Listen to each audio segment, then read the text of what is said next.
Today, let's talk about how we assess our leadership skills. How do we gauge how we're doing?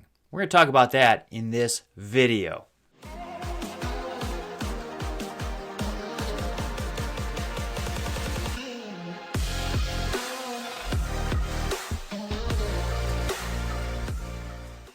As we get into this video, make sure you hit like, share, subscribe, send it to people if this video is going to help them, because that's what I'm here to do, is help everybody, okay? Improve, especially in sales and leadership. These are two aspects that I truly love. Now, let's get into the video. How do we assess our leadership skills? What's our ability, our leadership ability? Well, we need to look around and take a good look into ourselves to really understand that. There's a few things that we need to really look at.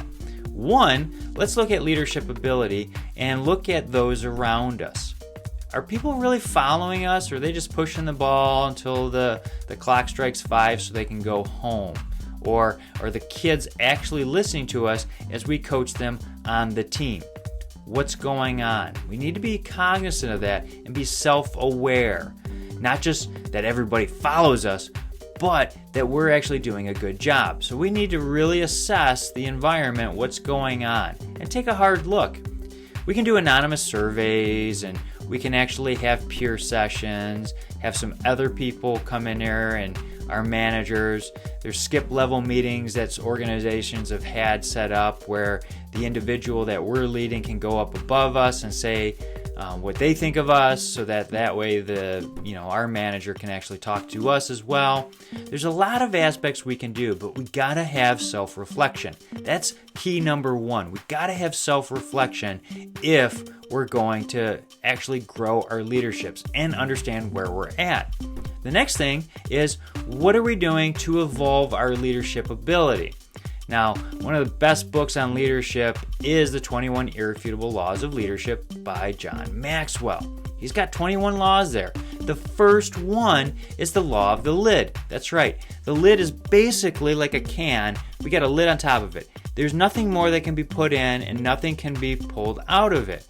We need to increase our lid of our capabilities if we're going to grow our organization. So if our organization's pretty stagnant and is not growing, maybe it's a sales organization or something else, and it's not really growing and fostering growth, well, that's on us too. Again, it goes back to that self-awareness where we really need to be paying attention, but we need to make sure that we're growing ourselves.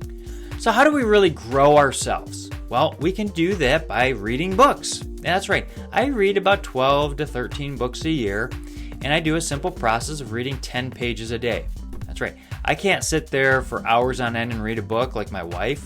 I give her all the credit in the world, but I do it by small steps and little bites. Kind of like if you're going to eat an elephant, how do you do it? One bite at a time. So 10 pages every day gets me through about a 300-page book a month, because there's basically about 30 days in a month.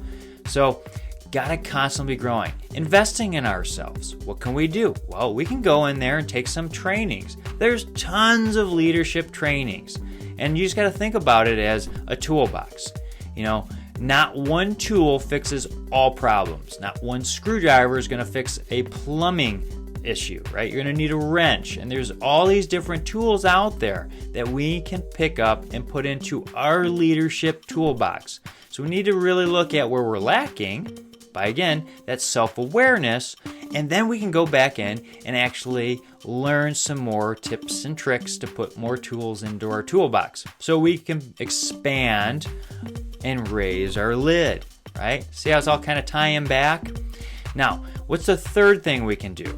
Well, we need to be growing other people in our leadership ability. That's right. As we grow, we need to be pulling other people around us up, because we can't do it alone, right? There's a quote out there that says, if you want to go fast, go by yourself. If you want to go far, you got to go with others. So we need to be growing and grooming other people. So we need to constantly be looking for those that we can mentor, and we need to be mentored as well. There's people around us that are at a little bit higher level than us that can always grow us. So let's take them out to lunch. Let's learn from them. But we need to actually assess where we're at first.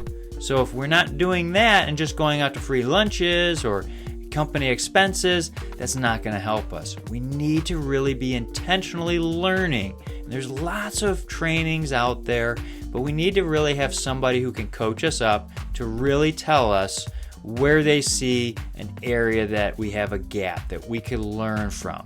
And I know there's a lot of things out there that say, you're going to take your strengths and you can multiply them, but your weaknesses, you can only bring them up so far. We need to be cognizant of what we can and can't do. Again, it goes back to self-awareness, right? Emotional intelligence kind of deal. We need to really understand where we're at. We can take all these different kind of assessments to see where we're at as well, but those that really know us are going to really be able to speak into us more so. So we need to really find those mentors and those coaches. And now I want to pause here, because a coach is not somebody who just barks orders like you see on a college football team or NFL football team. A real coach is somebody who's going to ask you the questions for you to derive the right answers for your situation. Not all situations are the same. So we need somebody who can speak into our lives and ask us those tough questions to help us grow. And there's an area in all of our lives where we can constantly grow. And here's the other deal. If we're not growing, we're dying. So we need to constantly growing ourselves and pouring into others. And we need to really take a self-awareness to be able to be a good leader. Now, if you have any questions about sales or leadership or how to make your organization the brand of choice, feel free. Reach out to me. I'd be glad to sit down with you and talk with you. It doesn't cost anything but a few minutes of your time. All right?